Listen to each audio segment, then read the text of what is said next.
नमस्कार मित्रांनो, मी राहुल कदम आपल्या सर्वांचं विविध कायदेविषयक माहिती, सरकारी योजना आणि शासन निर्णय यांची माहिती देणाऱ्या आपल्या माहिती असायलाच हवी या युट्यूब चॅनलवरती आपल्या सर्वांचं सहर्ष स्वागत करीत आहे.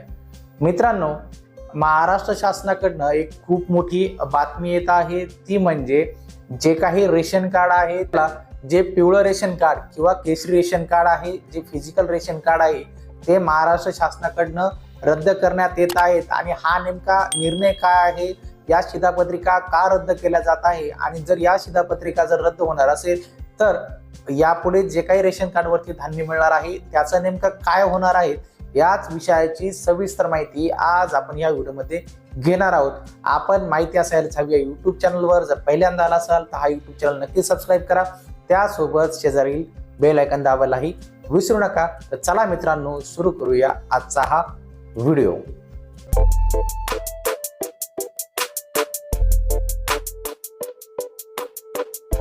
मित्रांनो, आपल्याकडे असणाऱ्या पिवळ्या किंवा जे काही केशरी शिधापत्रिका आहे त्या आता इतिहास जमा होणार आहे.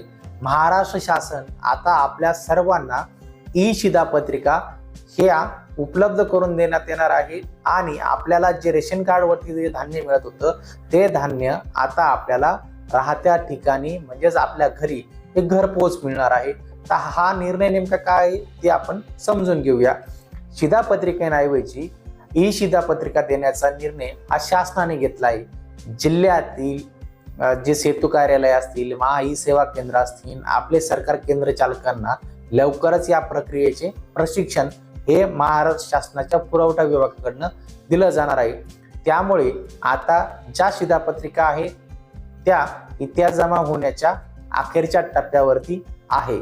समाजातील गरीब आणि गरजू नागरिकांना धान्य देण्यासाठी शिधापत्रिका तयार करण्यात आली. एका कुटुंबासाठी एक शिधापत्रिका दिली जात होती. कुटुंबातील लहान आणि मोठ्या व्यक्तींच्या प्रमाणात धान्य दिले जात होते. केंद्र आणि राज्य शासनाच्या वतीने वेगवेगळ्या योजनांद्वारे हे धान्य दिलं जात असे. राष्ट्रीय अन्न सुरक्षा योजनेअंतर्गत धान्य दिले जाते. अनेक कुटुंब हे कामाधंद्यानिमित्त मूळ गावी राहत नाही. त्यांची शिधापत्रिकेवर गावाकडचा पत्ता हा असतो. त्यांना धान्य गावाकडील स्वस्त धान्य दुकानात हे मिळतं. मात्र हे कुटुंब गावी राहत नसल्याने धान्य घेण्यासाठी त्यांना जाता येत नव्हतं. शासनाचा मूळ हेतू येथे साध्य होत नव्हता. स्वस्त धान्य दुकानदारांनाही बऱ्याचदा या कुटुंबासाठी आलेल्या धान्याची परस्पर काळ्या बाजारात विक्री करत असे. या अनेक गैरकृत्यांना प्रतिबंध करण्यासाठी आणि गरीब कुटुंबांना धान्य मिळण्यासाठी शिधापत्रिकांना 12 अंकी नंबर देण्यास सुरुवात करण्यात आली होती.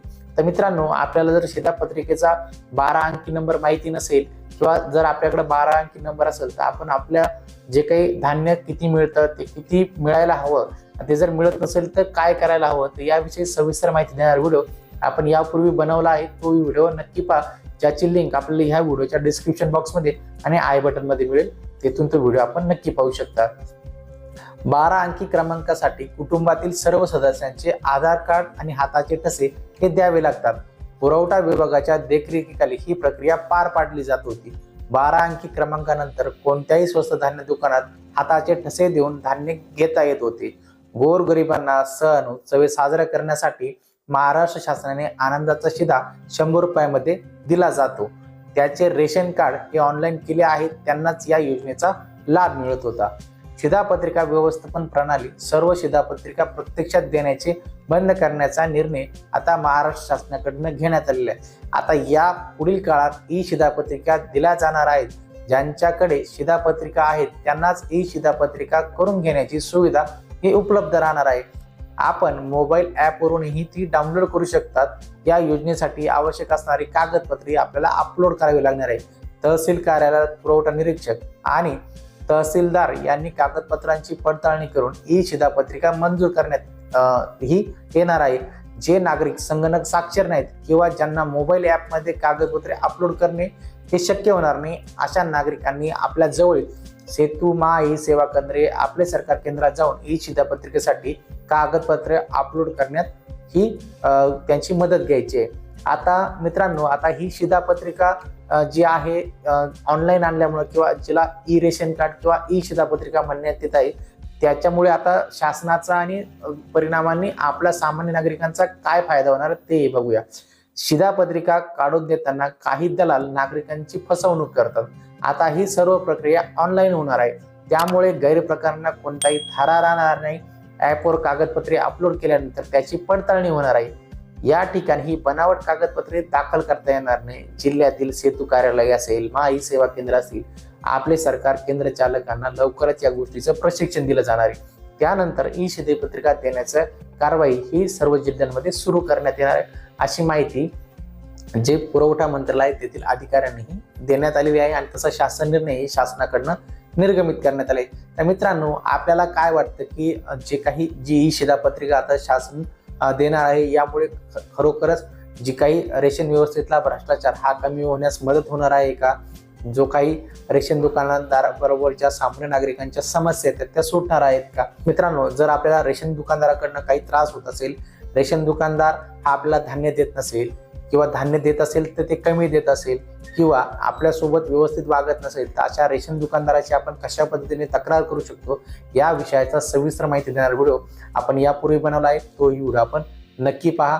जर आपला काही समस्या असेल, तक्रार असेल, त्या आपण कशा पद्धतीने मांडू शकतो या विषयाची सविस्तर माहिती देणारा व्हिडिओ आपल्या माहिती असायलाच हवी या युट्यूब चॅनलवरती उपलब्ध आहे. मित्रांनो, आपल्याला आजचा हा ई शिधापत्रिकेबाबतचा व्हिडिओ आवडला असेल, आपण माहिती असायलाच हवी या युट्यूब चॅनलवर जर पहिल्यांदा आला असाल, हा युट्यूब चॅनल नक्की सबस्क्राईब करा.